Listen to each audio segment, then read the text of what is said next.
मेरे प्रिय छात्र एवं छात्राएं, आए आज हम लोग सामाजिक विज्ञान के अंतर्गत राजनीतिक शास्त्र के सत्ता की साझेदारी शीर्षक पाठ का अध्ययन प्रारंभ करें।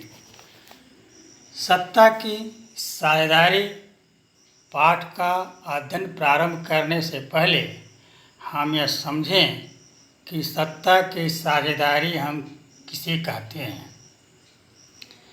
किसी भी प्रणाली के उचित संचालन के लिए अलग अलग स्तरों पर तथा समूहों में सत्ता का बंटवारा ही सत्ता की साझेदारी कहलाती है। लोकतंत्र की उचित संचालन के लिए या कहें कुशल संचालन के लिए राज्य के 3 अंगों, पहला विधायिका, दूसरा कार्यपालिका और तीसरा न्यायपालिका के मध्य सत्ता की साझेदारी आवश्यक है।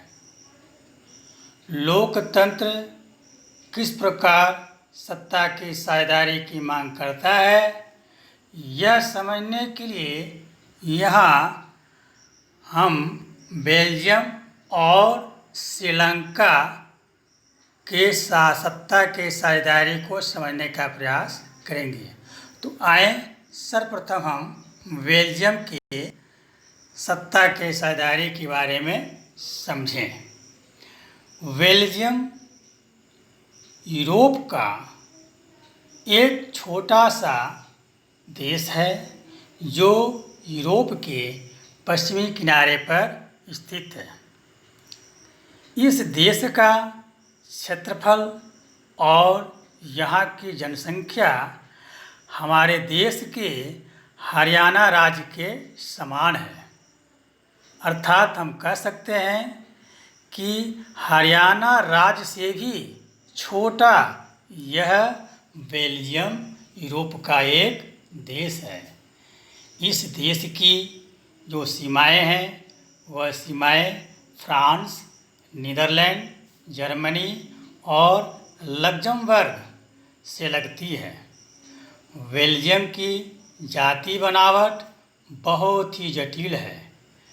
देश की आबादी के कुल 59% लोग फ्लेमिश क्षेत्र में रहते हैं और डच भाषा का प्रयोग करते हैं तथा 40% लोग वेलोनिया क्षेत्र में रहते हैं और ये लोग अपनी भाषा के रूप में फ्रेंच भाषा का प्रयोग करते हैं। बाकी इस देश के 1% जो लोग हैं वे लोग जर्मन भाषा का प्रयोग करते हैं। इस बेल्जियम देश की जो राजधानी है वह राजधानी ब्रुसेल्स में स्थित है। इस ब्रुसेल्स राजधानी में 80% जो लोग हैं वे लोग फ्रेंच भाषा का प्रयोग करते हैं, जबकि मात्र 20% लोग डच भाषा बोलते हैं। यहाँ अल्पसंख्यक फ्रेंच भाषी लोग डच भाषी लोगों की तुलना में बहुत ही धनी हैं, अर्थात समृद्धशाली हैं। ये शक्तिशाली भी हैं, इनके पास कई तरह की शक्तियाँ निहित है। इसलिए इन दोनों समुदायों के बीच हमेशा तनाव की स्थिति बनी रहती है। यह हम कह सकते हैं कि दोनों जो भाषी लोग हैं कभी एक साथ रहने का प्रयास नहीं करते हैं। बेल्जियम की जो समझदारी है, अर्थात हम कहें कि बेल्जियम एक ऐसा देश है कि इस तनाव को दूर करने का वह प्रयास किया है। बेल्जियम के नेताओं ने जो अपने देश के अंदर जो अंतर थे, क्षेत्रीय अंतर हों या फिर सांस्कृतिक विविधताओं को तहे दिल से स्वीकार किया और एक अलग मार्ग अपनाने का निर्णय लिया। वर्ष 1970 के आसपास या 1970 से 1993 के बीच बेल्जियम के संविधान में कुछ संशोधन किए गए। ये संशोधन चार संशोधन थे। ये संशोधन जो किए गए वह इस प्रकार थे ताकि दोनों भाषियों के बीच में जो तनाव है उसको दूर किया जाए और सत्ता के साझेदारी में दोनों को हिस्सा मिले।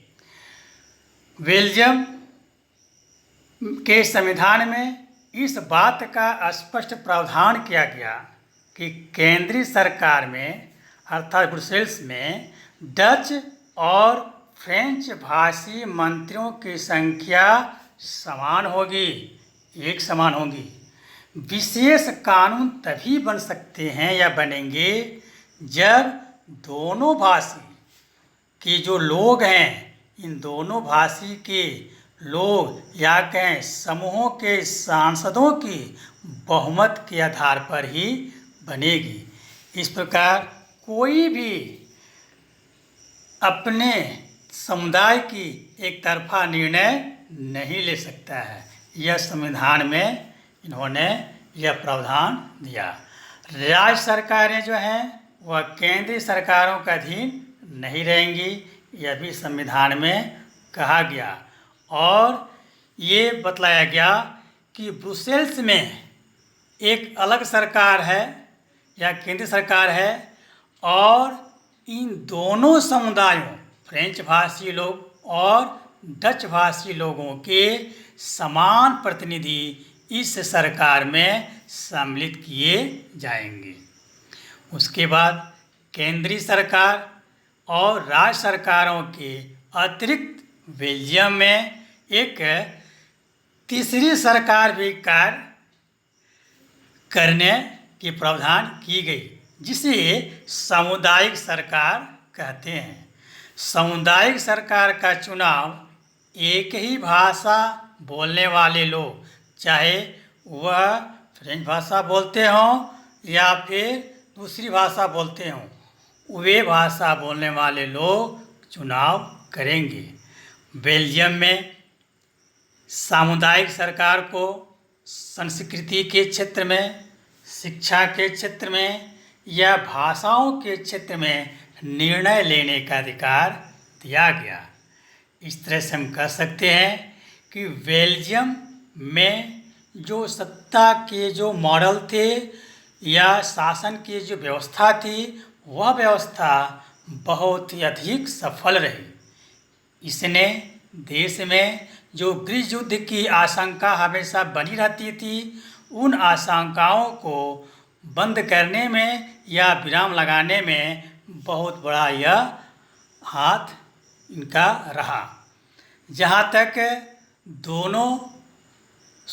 दो प्रमुख समुदायों और वंशों के बीच नागरिक संघर्ष को होने से भी रोका, जिसके फलस्वरूप यह देश आज एकजुट होकर बना हुआ है। आज के समय में जब अनेक यूरोपीय देशों ने साथ मिलकर यूरोपीय संघ बनाने का जब निर्णय लिया, तब इन यूरोप के लोगों ने इसी ब्रुसेल्स जो राजधानी है, उस राजधानी में अपना मुख्यालय भी बनाया। यह साबित करता है कि यहाँ के जो शासन हैं, यहाँ के जो नेता हैं, वे अपने देश के अंदर एक अच्छी साझेदारी कायम करने के प्रयास किए। अब हम चलते हैं श्रीलंका के बारे में। श्रीलंका ठीक इसके विपरीत है। वो श्रीलंका जो है वह हमारे भारत देश के दक्षिणी भाग में स्थित है। श्रीलंका एक द्वीपीय देश है, अर्थात इस देश के चारों तरफ जल ही जल है।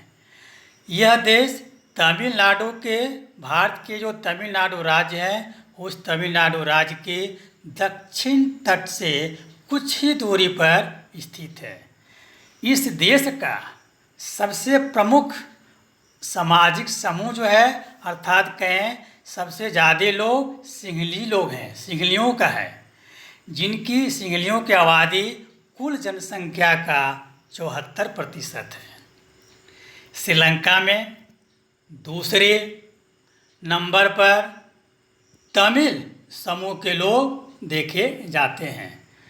तमिल समूह के लोगों की संख्या 18% है। श्रीलंका की आबादी में केवल 7% जो है वह ईसाई लोगों का है। ये जो ईसाई लोग हैं ये ईसाई लोग सिंहली भाषा भी और तमिल भाषा भी दोनों भाषा बोलने में यह सक्षम है। श्रीलंका में जो है बहुसंख्यकवाद का प्रचलन देखने को मिलता है। श्रीलंका बहुसंख्यकवाद से तात्पर्य यह है कि यदि कोई समाज में या समुदाय बहुत ज़्यादा है या बहुसंख्यक है तो वह अपने तरीके से देश में शासन कर सकता है और इसके लिए वह अल्पसंख्यक समुदाय की आवश्यकताओं या उनकी इच्छाओं को हमेशा अवहेलना करता रहता है। वर्ष 1948 में श्रीलंका स्वतंत्र राष्ट्र के रूप में आया। तब सिंहली समुदाय के नेताओं ने श्रीलंका में सरकार पर अपना बहुमत स्थापित कर लिया, अर्थात वह बहुमत से वर्चस्व स्थापित करना चाहा, क्योंकि उसकी संख्या सिंहलियों की संख्या तमिलों से ज़्यादा थी। वर्ष 1956 में एक कानून पास किया गया श्रीलंका में। इस कानून के अंतर्गत तमिल भाषा की उपेक्षा की गई और सिंहली भाषा के बोलने वाले या सिंहली भाषा को हम यहाँ पर राजभाषा का दर्जा दिया गया।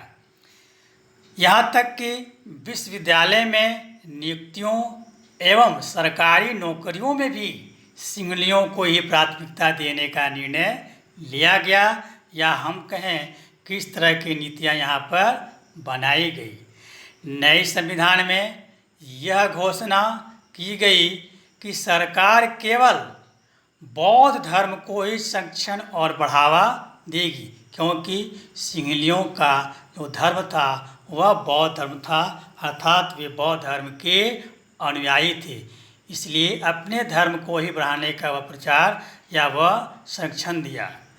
सरकारी फैसलों ने श्रीलंकाई तमिलों की नाराजगी और शासन को लेकर उनमें अलगाव की भावनाओं को बढ़ाया, क्योंकि यहाँ पर बहुसंख्यक भाषाओं का कद्र किया गया और जो छोटे जो थे उनकी भाषाओं का वह कद्र नहीं किया गया। उन्हें लगा कि बौद्ध धर्मावलंबी सिंहलियों के नेतृत्व वाली सारी राजनीतिक पार्टियां उनकी भाषा और संस्कृति को लेकर असंवेदनशील हैं। इसके परिणाम क्या हुआ कि तमिल और सिंहली समुदायों के बीच में तनाव प्रारंभ हो गए और वह तनाव बहुत दिनों तक कायम रहा। तमिल को आधिकारिक भाषा बनाने का भी निर्णय लिया गया। श्रीलंकाई जो थे श्रीलंकाई तमिलों ने अपनी एक राजनीतिक पार्टियां बनाई, क्योंकि यह जो सिंहलियों के द्वारा दबाए जा रहे थे, तो इन्होंने एक राजनीतिक पार्टी बनाई। इस पार्टी को तमिल को राजभाषा घोषित किया गया। ये लोग अपने पार्टी के अंतर्गत तमिल भाषा को राजभाषा घोषित की। इन्होंने क्षेत्रीय स्वायत्तता प्राप्त करने तथा शिक्षा और रोजगार में समान अवसरों की मांग की, परंतु इनकी मांग को अनदेखा कर दिया गया। वर्ष 1980 में लिट्टे नाम का एक संगठन बनाकर तमिलों द्वारा उत्तर पूर्वी श्रीलंका में स्वतंत्र तमिल ईलम सरकार बनाने की मांग की गई। लिट्टे का पूरा नाम था liberation tigers of Tamil Eelam. इसके परिणाम स्वरूप जब ईलम सरकार बनाने की मांग की गई तमिल के द्वारा, तो इनके परिणाम स्वरूप दोनों समुदाय यानी सिंहलियों और तमिलों के बीच एक संघर्ष प्रारंभ हो गया और यह संघर्ष इतना बड़ा हो गया कि धीरे धीरे पूरे श्रीलंका में यह फैल गया और एक गृह युद्ध का रूप ले लिया। जब संघर्ष प्रारंभ हुआ, इसका परिणाम यह हुआ कि इस गृह युद्ध में दोनों समुदायों के, सिंहलियों और तमिलों दोनों समुदायों के लोग काफ़ी संख्या में मारे गए। गृह युद्ध से देश के जो सामाजिक ताना बाना थी या सांस्कृतिक एकता थी, ये सब के सब परेशानी इस पर उत्पन्न होने लगे, अर्थात यह बर्बाद होने लगे। अनेक परिवार इस गृह युद्ध से प्रभावित होकर अपने देश को छोड़कर शरणार्थी बन गए। इनका जो जीविका था, वह जीविका का जो साधन था खत्म हो गया। इसलिए ये लोग वह श्रीलंका को छोड़कर आसपास के देशों में वह रहने के लिए चले गए, अर्थात शरणार्थी का जीवन इन्होंने बिताना प्रारंभ कर दिया।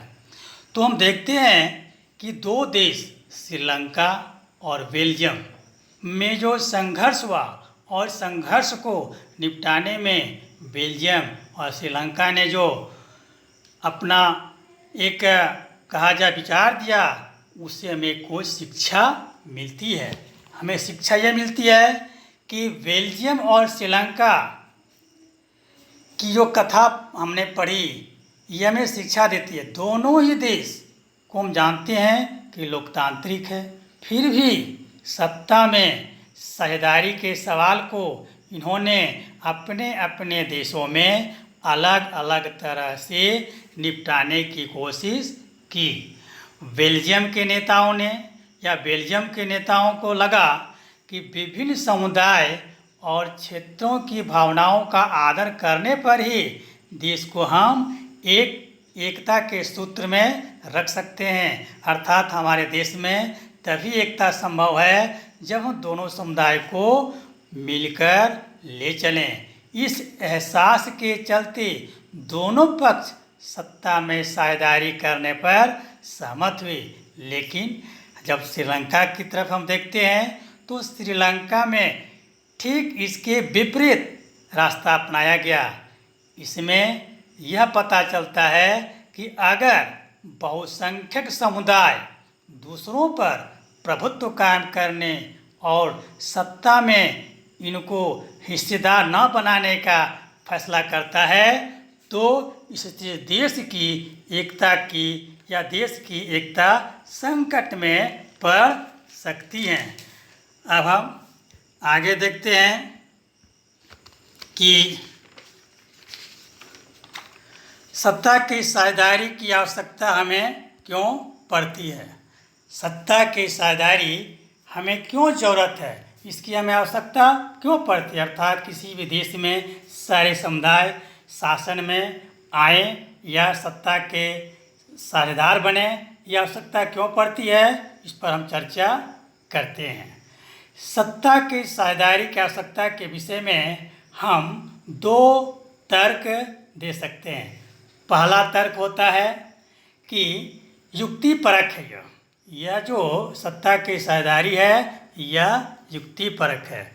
यह कहता है कि सत्ता की साझेदारी से बेहतर परिणाम निकलते हैं। सत्ता की साझेदारी अच्छी होती है क्योंकि यह सामाजिक समूहों के बीच संघर्ष की जो संभावनाएं होती हैं या कटुता की जो भावनाएं होती हैं, इसको यह कम करता है। सामाजिक संघर्ष प्रायः हम देखते हैं कि देश के अंदर हिंसा और राजनीतिक अस्थिरता को ही उत्पन्न करते हैं। इसलिए हम कह सकते हैं कि सत्ता की साझेदारी आवश्यक है। दूसरे रूप में देख सकते हैं हम कि सत्ता की साझेदारी राजनीतिक व्यवस्था की स्थिरता सुनिश्चित करने का एक अच्छा माध्यम भी है। बहुसंख्यक का निम्न समुदाय पर जो उत्पन्न होता है, उस उत्पीड़न उनके लिए न केवल दमनकारी है, बल्कि वह कभी कभी स्वयं बहुसंख्यक वर्ग का नाश भी कर सकता है। इसलिए सत्ता की साझेदारी आवश्यक माना जाता है। दूसरा तर्क है कि यह नैतिकतापूर्ण है। यह इस बात पर बल देता है कि सत्ता साझेदारी का कार्य मूल्यवान होता है, अर्थात जो ये कार्य है वह बहुत ही महत्वपूर्ण होता है। सत्ता की साझेदारी लोकतंत्र की हम कह सकते हैं एक तरह से आत्मा होती है। एक वैध सरकार वह है, अर्थात एक अच्छी सरकार वह है जहां भागीदार के माध्यम से नागरिक शासन व्यवस्था से जुड़े रहते हैं। इस तरह से हम कह सकते हैं कि सत्ता की साझेदारी की जा सकता है वह बहुत ही सही है। सत्ता के साझेदारी के जो रूप हैं वह रूप हम देखते हैं कि कई तरह के हमें देखने को मिलते हैं। हम सत्ता के साझेदारी के रूप में पहला रूप देखते हैं कि सत्ता का क्षैतिज वितरण होता है। दूसरा है सत्ता का ऊर्ध्वाधर विभाजन। तीसरा है सामुदायिक सरकार। चौथा है गठबंधन सरकार और पांचवा है विभिन्न हित समूह। इसको बांटा गया है। सत्ता के साझेदारी के रूप में सत्ता का क्षैतिज वितरण वह है कि सत्ता सरकार के विभिन्न अंगों के बीच बांटी जाती है। इसके अंतर्गत सरकार जो है सत्ता के विभिन्न अंगों के बीच बांटती है, जैसे विधायिका हो, कार्यपालिका और न्यायपालिका। यह व्यवस्था सत्ता का क्षैतिज वितरण कहलाता है। यह वितरण सत्ता का ऐसा पृथक्करण निश्चित करता है या सत्ता का एक ऐसा भाव देता है कि कोई भी अंग सत्ता का असीमित उपयोग नहीं कर सकता है, अर्थात कोई भी अंग स्वतंत्र नहीं होता है। प्रत्येक अंग अन्य अंग के नियंत्रण में हमेशा बना रहता है। इससे क्या होता है कि विभिन्न संस्थानों के बीच सत्ता का संतुलन हमेशा बना रहता है। हम यह व्यवस्था को नियंत्रण और संतुलन की व्यवस्था कहते हैं। उदाहरण के तौर पर देखें तो न्यायाधीश की जो नियुक्ति होती है वह नियुक्ति कार्यपालिका द्वारा की जाती है, परंतु कार्यपालिका के जितने कार्य हैं तथा विधायिका द्वारा बनाए गए कानून पर कौन नियंत्रण रखता है, तो वह नियंत्रण न्यायाधीश ही रखते हैं। अगला हम देखते हैं सत्ता का ऊर्ध्वाधर विभाजन। सरकारों के बीच सत्ता के बंटवारा विभिन्न स्तरों पर किया जा सकता है, जैसे संपूर्ण देश के लिए एक सामान्य सरकार और क्षेत्रीय या प्रांतीय स्तर पर भिन्न भिन्न सरकार। संपूर्ण देश के लिए ऐसी सामान्य सरकार प्रायः हम संघीय सरकार के रूप में देखते हैं। भारत में हम इसे केंद्रीय सरकार कहते हैं, जिसको हम सेंट्रल गवर्नमेंट के नाम से भी जानते हैं। प्रांतीय या क्षेत्रीय स्तर की सरकार विभिन्न देशों में भिन्न भिन्न नामों से पुकारी जाती हैं। ऐसे बहुत से देश हैं जहाँ पर प्रांतीय या राज्य सरकारें नहीं होती हैं। वहाँ सरकार के विभिन्न स्तरों की शक्तियों का निर्धारण स्पष्ट रूप से संविधान करता है। इसे हम सत्ता का या कहें कि शक्ति का ऊर्ध्वाधर विभाजन कहते हैं। यह जो विभाजन है यह बेल्जियम में पाया जाता है, श्रीलंका में यह नहीं है।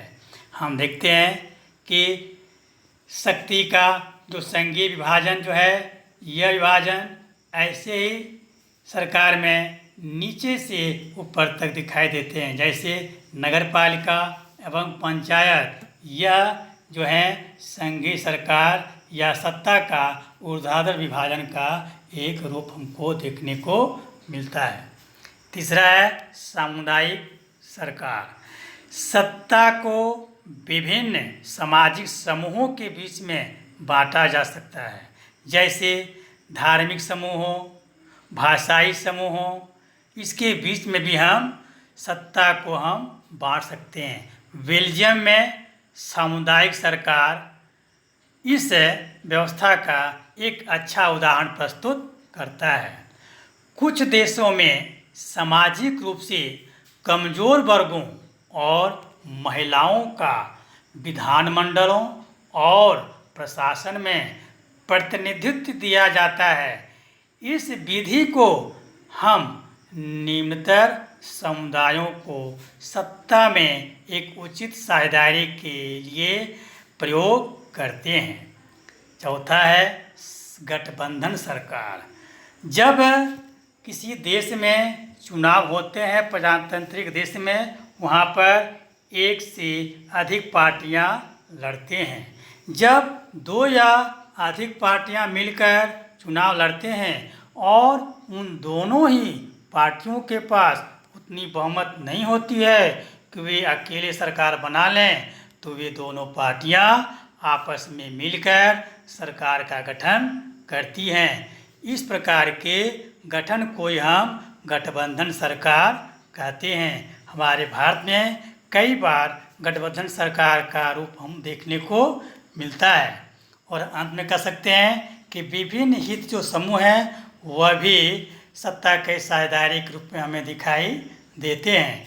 लोकतंत्र में हम अनेक हित समूहों को भी देखते हैं, जैसे व्यापारी वर्ग है, या हम कहें कि किसी भी क्षेत्र के व्यवसायी हों, या बड़े बड़े उद्योगपति हों, या किसान हैं, ये सब, या और कह सकते हैं कि उद्योग में काम करने वाले कर्मचारी हों, ये भी सरकारी समितियों में या सरकारी संस्थाओं में भागीदारी करके निर्णय करने की प्रक्रिया में अपना प्रभाव लाकर सरकारी सत्ता में साझेदारी हमेशा रखने का प्रयास करते हैं। इस तरह से इस अध्याय के माध्यम से हमने यह पढ़ा कि सत्ता में साझेदारी करने से ही हम किसी भी देश की स्थिरता को हमेशा कायम रख सकते हैं। अर्थात इस देश के अंदर रहने वाले प्रत्येक समुदाय, प्रत्येक धर्म, प्रत्येक भाषा वाले लोगों को हम शासन में स्थान दें, ताकि किसी भी लोगों के हृदय में या मन में किसी तरह की कटुता या असंतोष की भावना न हो। ऐसे देश हमेशा आगे की तरफ बढ़ते हैं और प्रगति के मार्ग पर निरंतर चलते रहते हैं। आज के लिए इतना ही। अगले दिन अगले अध्याय का अध्ययन करेंगे। तब तक के लिए धन्यवाद।